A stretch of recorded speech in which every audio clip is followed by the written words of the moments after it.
Well, I'm back from my Vipassana Retreat, and on day 8 I had an OBE, and it's the first one I've had in a long time.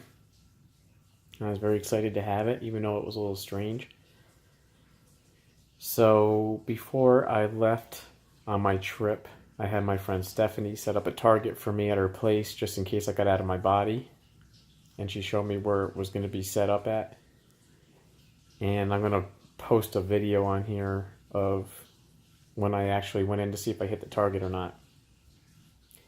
So the OBE on day 8, it's pretty intensive meditation, and so I was pretty built up with energy.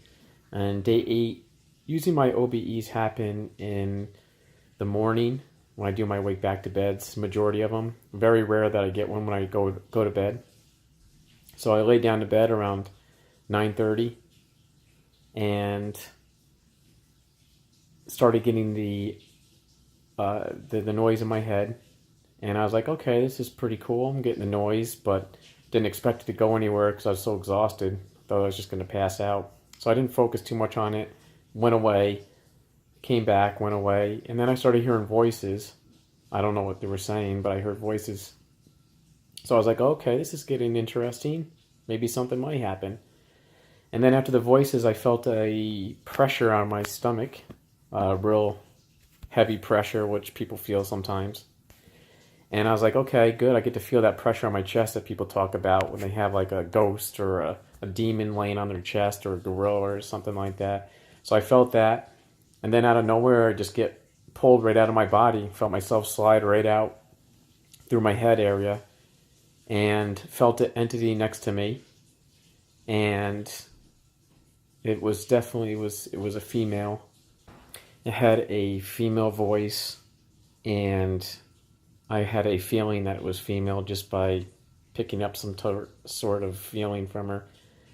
So she pulled me out, and I was kind of spinning above the head of my body there. I was spinning around. And then she's like, I have to take you somewhere. And I said to her, pretty persistent, I was like, no, I got to go to my friends Stephanie and Jason's house and try to get the target. I got to go there. And she was like, no, I got to take you somewhere. And I could feel that she was getting a little annoyed. And I was like, please, I just want to go get the target. She's like, all right. And I started spinning around in a circle, and then started moving in different directions, and felt a lot of motion with no vision, all black, but felt being pushed, being brought somewhere. And then I ended up at Stephanie's house, and when I got there, she brought me to the spot that I needed to go to, but I couldn't see anything.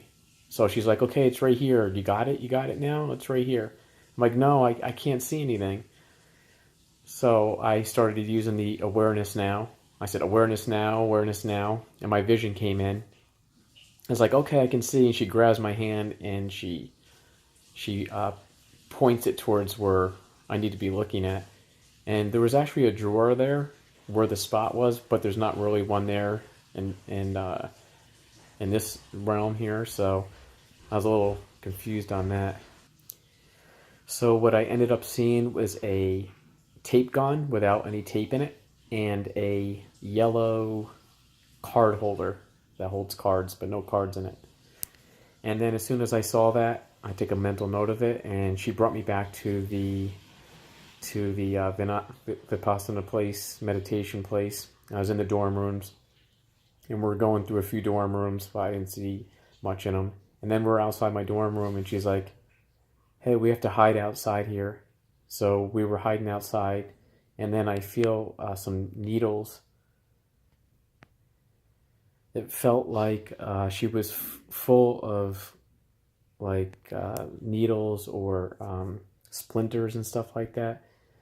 And she started poking me, and I started getting a little scared. I was like, wow, I'm not sure I want to see this person's face. I hope I don't see it, because I might get scared. And then she brought me over to my bed, and we laid down in the bed, and she was spooning me on the bed, and I started feeling the sexual desire there, which during the meditation, I'm not supposed to do anything sexual.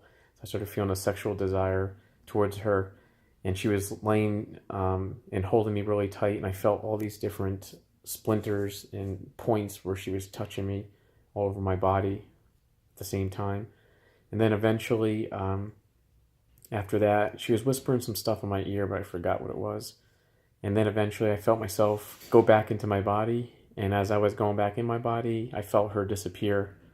And then I just looked up. And I looked up in the room after I got back in my body, and I was like, oh, thank you. Thank you very much. That was interesting. And it was over. So it was, it was a pretty great experience. A little scary with the splinters and stuff that was on her. Almost felt like a tree with a lot of splinters, but it was actually alive. So I'm going to take the video when I got to Stephanie and Jason's house and to show you if I got the target or not. For the meditation, and I'm going to see if my target's right. Don't let me see, Steph. Don't let me see yet. I want to see if I hit the target. Did you draw it? No. I just, you don't have to draw anything. No, he just now told me. No, I'm just going to tell you. It's either it's it or it's not. All right, tell me if it is. I can't change it. Yeah, right tape gun or a business card holder. That's what I saw. And what is it? And fail. Business card holder. This holds my business card. Yeah, I wonder if that's planted in my head. I didn't get the target. What? It's holding a business card. Yeah, I know. Hey, where was this before? Was this in a drawer? Do you remember? You ever seen that before? That was... I saw that somewhere. It was by the clock. Oh, okay. So that could possibly, yeah. I don't know, maybe, yeah. It is holding a business card, so. It is my business card. It's a photo frame from the dollar store, and... I saw a yellow business card holder, though, but... Oh. Well, yellow. I know, yeah, flashing off that. Alright, well,